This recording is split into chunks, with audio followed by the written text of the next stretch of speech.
Gênesis 8, a partir do versículo 20, nós lemos assim: Levantou Noé um altar ao Senhor e tomando de animais limpos e de aves limpas, ofereceu o holocausto sobre o altar. E o Senhor aspirou o suave cheiro e disse consigo mesmo: Não tornarei a amaldiçoar a terra por causa do homem, porque é mau o desígnio íntimo do homem desde a sua mocidade. Nem tornarei a ferir todo vivente como fiz. Enquanto durar a terra, não deixará de haver sementeira e ceifa, frio e calor, verão e inverno, dia e noite. Enquanto durar a terra, não deixará de haver sementeira e ceifa, frio e calor, verão e inverno, dia e noite. Vamos orar? Senhor, nessa hora nós rogamos a Ti, Pai, que o Senhor esteja, por graça e por misericórdia, ministrando aos nossos corações a Tua palavra, e que o Teu Santo Espírito, ó Deus, nos ajude, não só a compreendê-la, ó Deus, mas a aplicá-la, tomar para nós, ó Deus, como sendo palavra do Senhor, como sendo, ó Deus, algo que é o Senhor quem nos fala, e não, ó Deus, as circunstâncias, os estudos, mas o Deus que se revela falando aos nossos corações. Ajuda-nos, ó Pai, para que nós possamos, entendendo a Tua palavra, realmente, ó Pai, absorvê-la e sermos felizes, sermos cuidados por Ti. Essa é a nossa oração nessa manhã, em nome de Jesus. Amém, Senhor. Meus irmãos, quando nós pensamos nas notícias que nós ouvimos, a gente tem reações naturais. Cada um de nós, ouvindo uma notícia boa, alguns reagem de forma efusiva, alegre, jubilosa, outros já agem de forma mais contida. Pode ser a notícia talvez mais esperada. Nosso temperamento às vezes nos leva a ter uma emoção mais calma e outros explodem.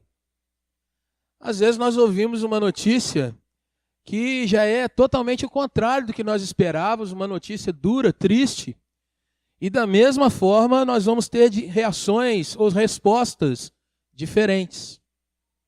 Alguns vão clamar, se ajoelhar, se quebrantar, chorar, e outros vão com calma dizer: vamos ver o que nós podemos fazer. Cada um de nós reage de um jeito. E eu fico pensando, irmãos, como nós recebemos tantas notícias de tantas cores diferentes, de tantas fontes diferentes.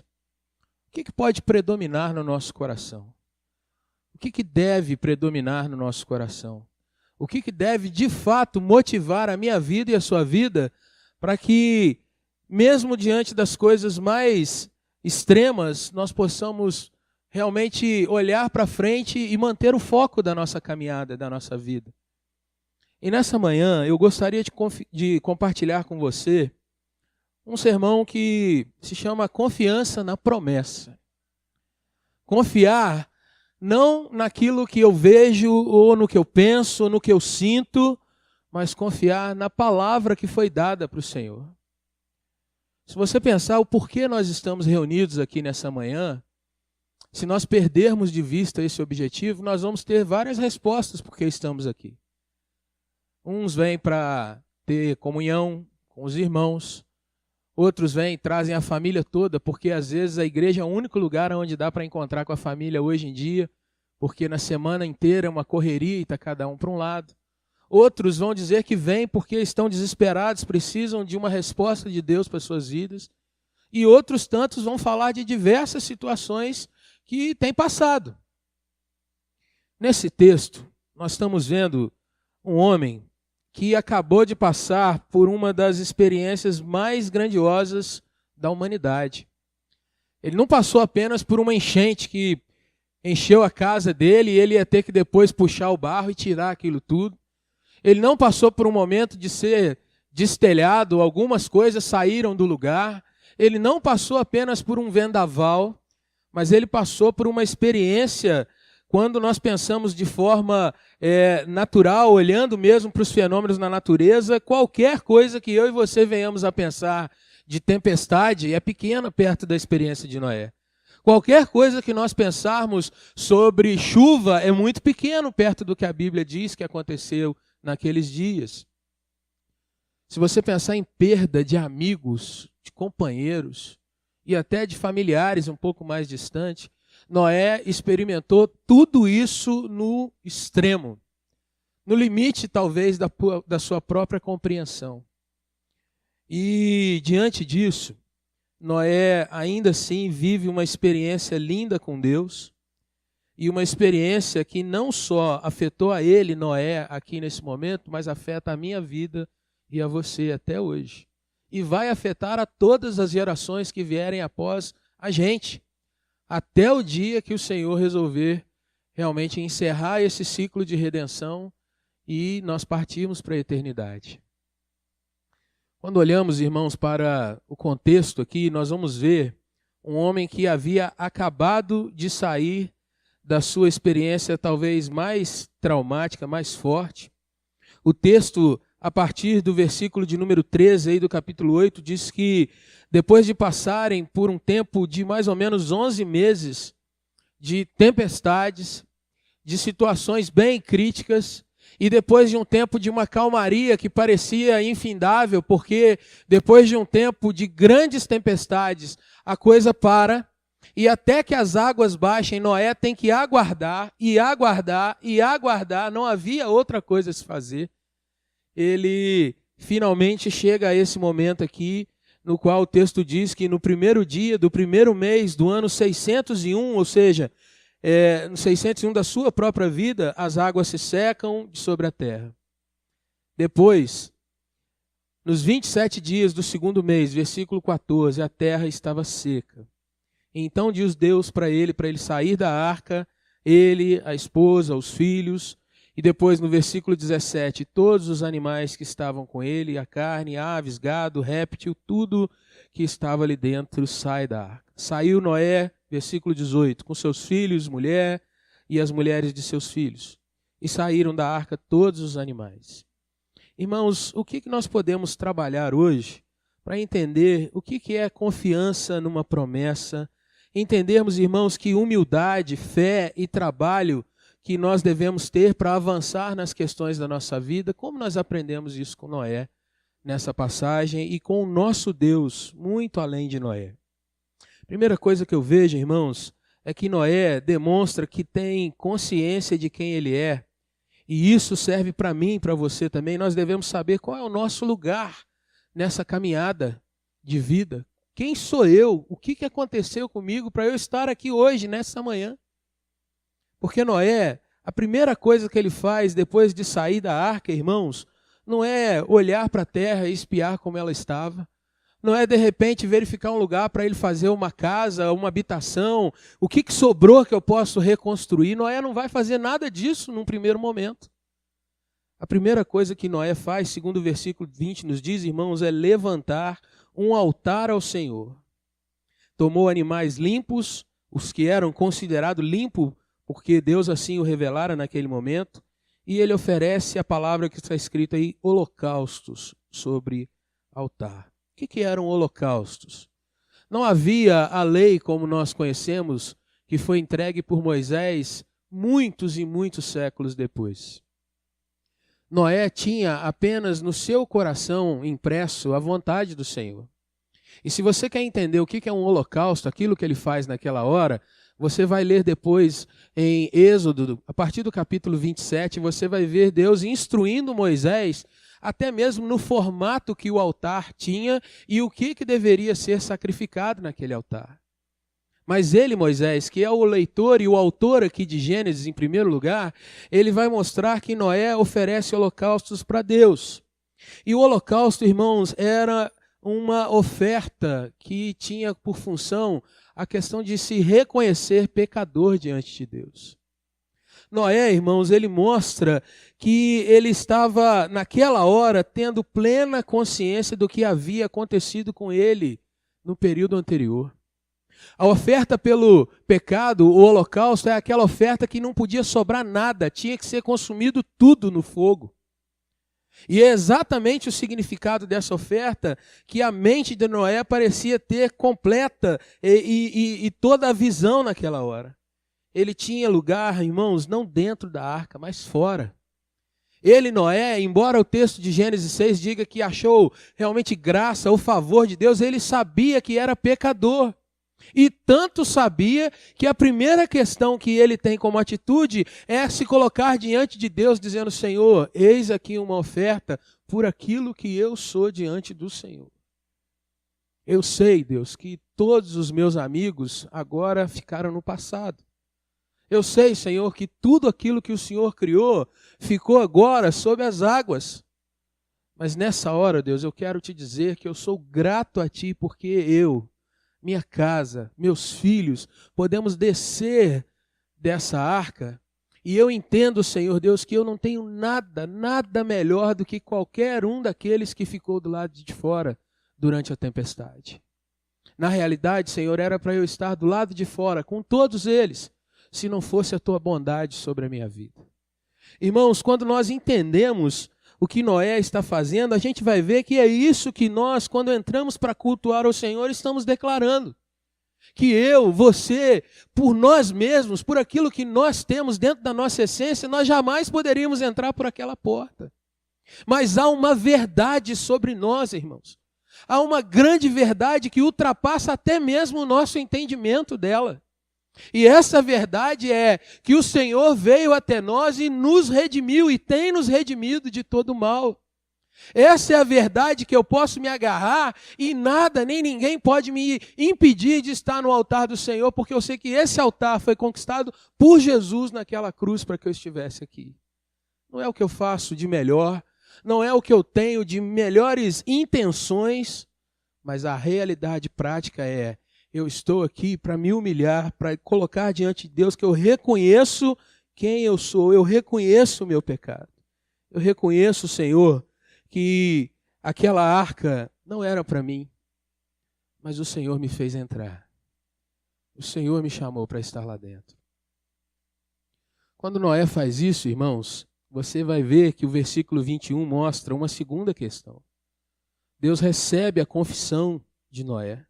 O texto diz, e de uma forma que a gente pode entender melhor, é uma questão de Deus mostrar-se de uma forma até humana, é um antropomorfismo. O Senhor aspirou o cheiro e a palavra que está depois aí, suave. Há uma questão daquilo realmente soar agradável a Deus.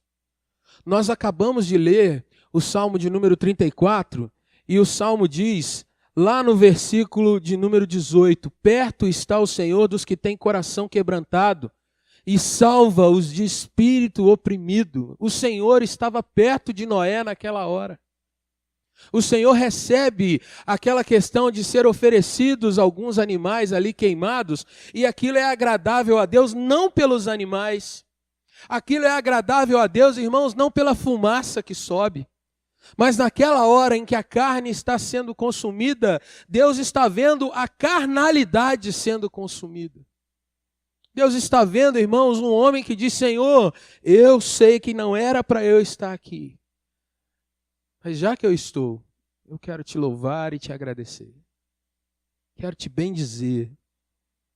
E o texto diz que o Senhor aspirou o suave cheiro e disse com ele mesmo. Deus não fala para Noé. Deus fala com ele, consigo.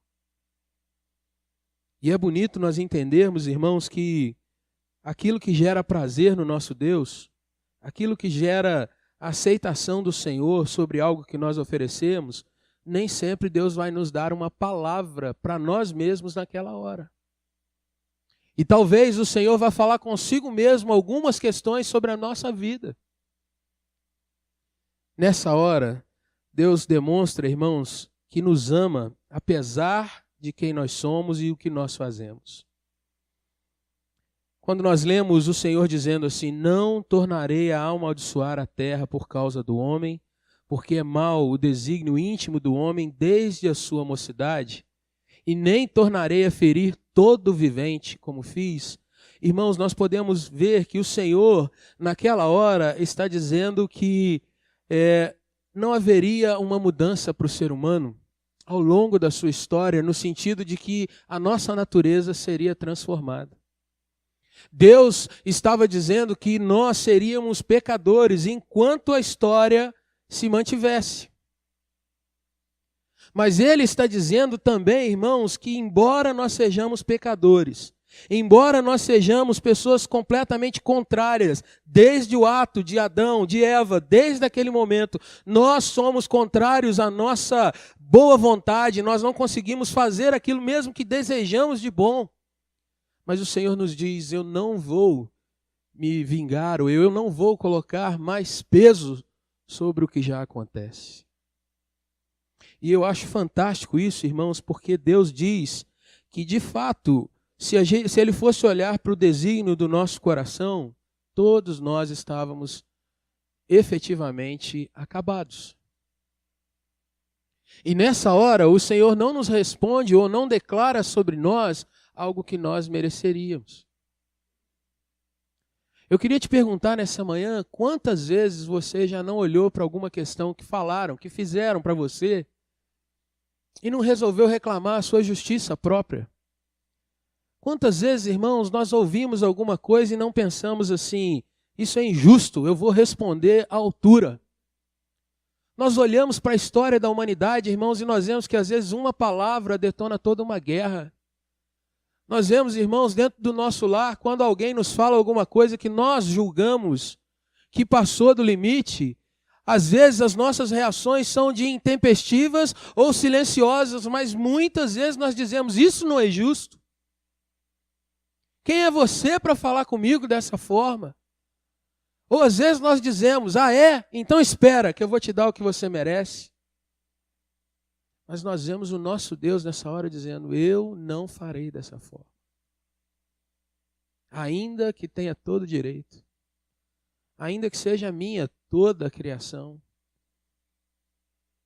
E por que Deus responde assim, irmãos? Porque um homem se humilhou na sua presença. Porque um homem ofereceu diante de Deus, não os carneiros que sobraram na arca, aqueles que ficaram mais gordos, suculentos. Mas atrás de tudo aquilo que queimava, estava o coração de Noé queimando diante de Deus. E atrás, irmãos, de grandes respostas da nossa vida, está exatamente não a gente se colocar diante de Deus dizendo assim, Senhor, olha para mim, porque eu não sou como aquele outro que faz tal coisa. Ou a gente dizer, Senhor, olha para mim porque eu tenho orado tantas e tantas horas por dia, mas na realidade, como nós vimos no Salmo, como nós estamos vendo aqui com Noé, irmãos, o Senhor está liberando uma palavra quando nós entendemos que carregamos conosco o verme do pecado, o vírus do pecado, o parasita pecado operando em nós, mas nós dizemos, Senhor, tem misericórdia da minha vida. Por fim, meus irmãos, o versículo de número 22, essa semana, enquanto preparava o estudo para a escola dominical, esse versículo me fez chorar algumas vezes sozinho. Estava diante do computador e digitando, e aí, parado nesse versículo, eu fiquei pensando assim, um Deus que viu tudo que viu lá em Gênesis 6, um Deus que passou por tudo que passou diante de Adão, quando deu tudo para ele e Adão despreza aquilo ali.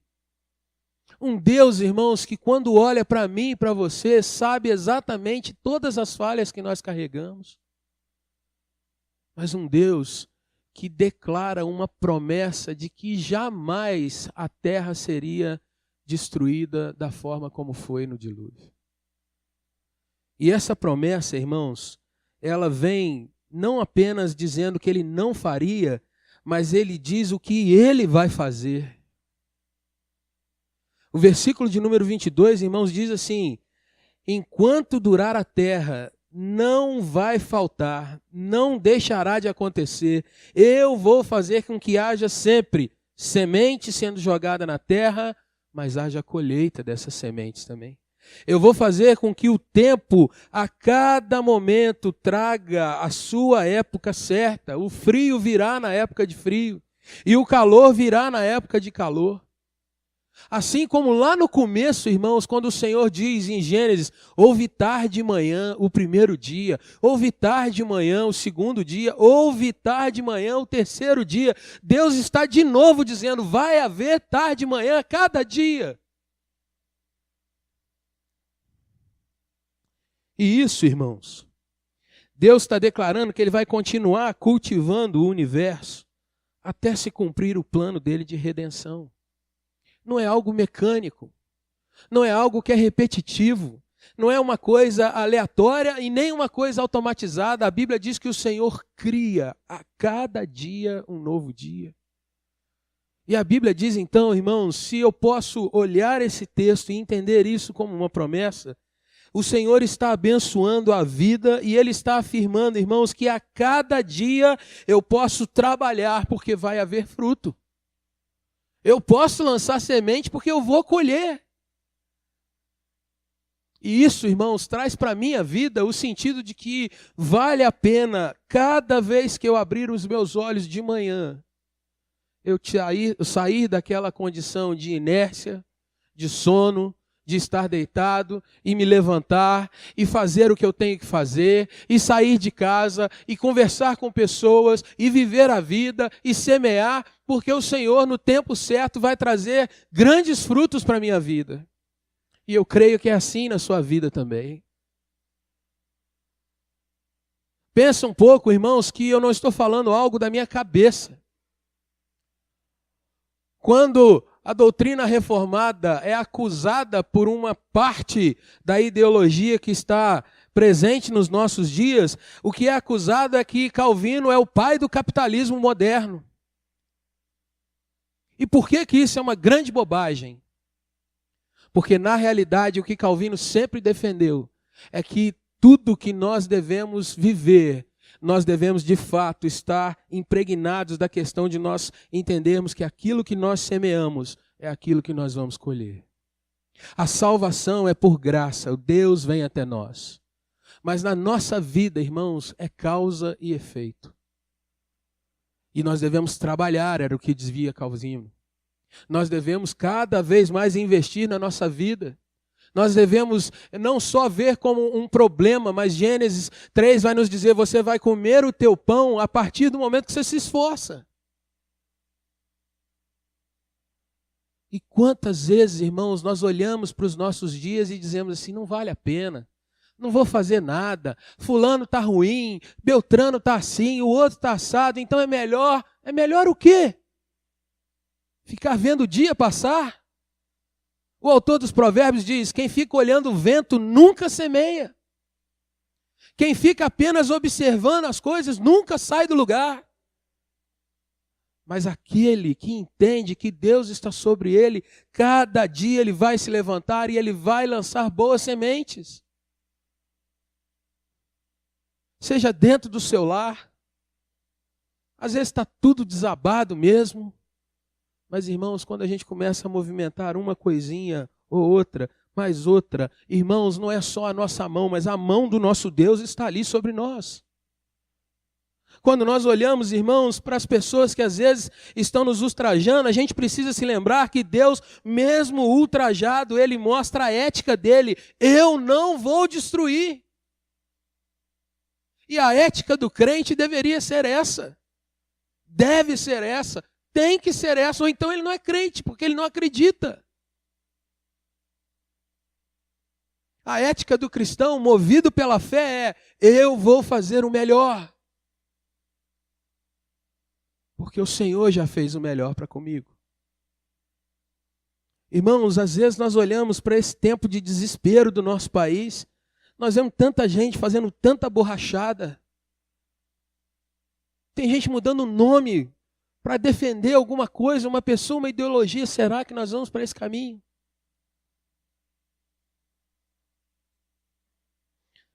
O Senhor nos diz assim: eu não vou te abandonar. Mesmo diante da maldade, O homem tem um desígnio mau no seu coração desde cedo, desde muito pequeno, isso não falha. Mas o Senhor diz, ainda assim eu não vou te largar. Não vou te deixar. Eu não vou deixar você mesmo a sua própria sorte. E o Senhor nos garante, irmãos, que mesmo em tempos ou em lugares hostis, Ele vai plantar e vai trazer coisas belas sobre aqueles que creem. Quero lembrar você de um versículo que me chama muita atenção. Lá no livro de Oséias, que nós estudamos o ano passado, no capítulo 14, versículo 5, ele diz assim, uma promessa para o povo de Israel: eu serei para Israel como orvalho, ou seja, aquilo que vai a cada dia cair de uma maneira calma, de uma maneira tranquila, mas que vai não só umedecer, mas vai realmente trazer a bênção sobre aquele lugar. E o versículo continua dizendo assim, para Israel, ele florescerá como o lírio. E aqui nesse versículo, irmãos, o lírio traz exatamente a questão de ser uma planta que mesmo num contexto muito hostil, às vezes no lixo, nasce uma flor que todos admiram. Mesmo naquela situação em que ele é machucado, numa questão muito difícil, ali nasce algo que as pessoas olham e se destaca no meio de tudo que não presta. Alguma coisa que os outros vão dizer, que beleza. Às vezes, está tudo muito ruim. Mas como você recebe essas notícias? Queria te convidar nessa manhã a receber a notícia dizendo que, mesmo que as coisas estejam muito complicadas, Deus nunca te abandona. Deus nunca vai te deixar. Você é amado, é amada do Senhor.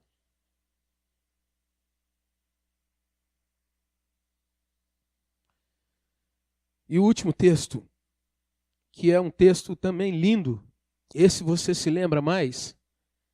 O Senhor disse lá em Gênesis 8, 22, enquanto durar a terra, não deixará de haver sementeira e ceifa. Salmo 126, versículos 5 e 6 diz assim, os que com lágrimas semeiam, com júbilo ceifarão. Quem sai andando e chorando enquanto semeia, voltará com júbilo, trazendo os seus feixes. A minha palavra para você nessa manhã termina, meu irmão, dizendo o seguinte: você pode ser muitas vezes injustiçado. Não se agarre na injustiça. Se agarre no Senhor que faz justiça. Você pode ser muitas vezes, meu irmão, decepcionado com pessoas. E é isso que Deus diz no texto. As pessoas têm a semente do pecado no seu coração. Hoje você deve estar sentado aí do lado de talvez quem você mais tenha intimidade no seu dia a dia. No entanto, essa pessoa, muitas vezes, pode trazer para o seu coração aquela sensação de você pensar assim, poxa, mas até você? É verdade.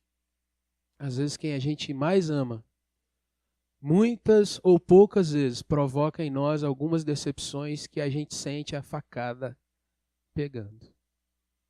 No entanto, se eu me apegar à facada, eu estou sendo prisioneiro daquilo. Mas quando eu olho para o meu Deus, que me perdoou, que me tirou do dilúvio, que me colocou dentro da arca, eu sou capaz de perdoar e dizer, doeu. Mas Deus pode sarar a nossa situação novamente. Às vezes, irmãos, quem nos traz problemas está distante de nós e nunca vai ver o nosso rosto. Porém, se eu me agarrar à ira, à revolta, ao ódio, a ficar praguejando, a ficar desejando mal, estou perdendo meu tempo. E quem sabe um pouco de administração aqui sabe que qualquer coisa que te tira do foco te traz prejuízo. Então não se agarre a sentimentos, a rancores, a mágoas que vão te fazer parar. Lembre-se que enquanto é tempo, o Senhor diz, semeia que você vai colher. Então semeia coisa boa.